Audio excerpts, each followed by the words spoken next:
Welcome to Chillin' 101. We hope this video helps. You have two integers. Immediately order them so A is at least B.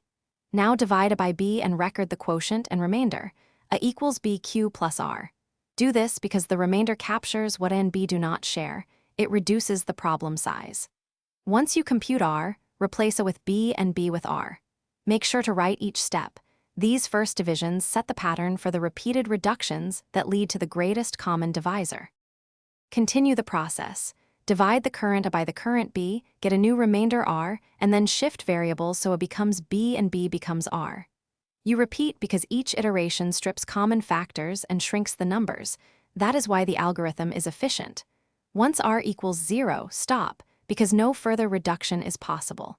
At that moment, the last non-zero B is the GCD. If you want, run a quick numeric trace to confirm each quotient and remainder.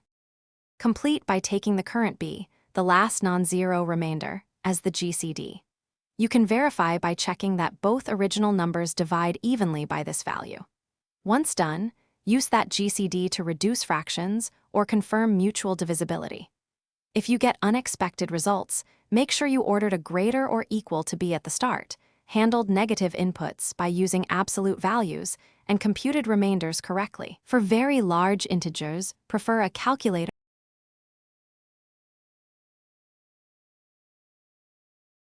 Thanks for watching.